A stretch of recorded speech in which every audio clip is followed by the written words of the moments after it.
इसलिए और भी बहुत सारे हमारे नौजवान हैं आजकल ईसा मसीह के बहुत हालेलुया हालेलुया करते फिर रहे हैं, और पंजाब में तो बहुत बड़े स्तर पर धर्मांतरण का कुचक्र चल रहा है। बड़े बड़े गीत और भजन संगीत कर रहे हैं, किसके? हालेलुया और ईसा मसीह के, कि ईसा ईसा बोल तेरा क्या लगेगा मोल, ईसा तेरा कृष्ण कन्हैया, ईसा मेरा राम रहिया, ईसा ईसा बोल तेरा क्या लगेगा मोल। अरे कभी उठा करके पढ़ लेना बाइबल में, वो बाइबल में मैथ्यू 10 चैप्टर नंबर 10 में 34, 35, 36 स्टेटमेंट में ये ईसा मसीह क्या कहता है। ईसा मसीह कहता है, do not suppose that I have come to bring peace to the earth, I did not come to bring peace but a sword. I come to turn a man against his father, daughter against her mother, and daughter-in-law against her mother-in-law.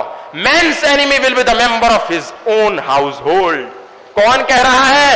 वो ईसा मसीह कह रहा है जिसको तुम प्रभु का बेटा मान करके बैठे हो। वो ईसा मसीह कह रहा है अपनी बाइबल में कि ये मत समझो कि मैं इस धरती पर शांति का पैगाम लेकर के आया हूं, मैं तो इस धरती पर तलवार चलाने आया हूं, मैं इस धरती पर एक बेटे को अपने पिता से जुदा करने आया हूं, एक बेटी को अपनी मां से जुदा करने आया हूं, एक सास को अपनी बहू से जुदा करने आया हूं।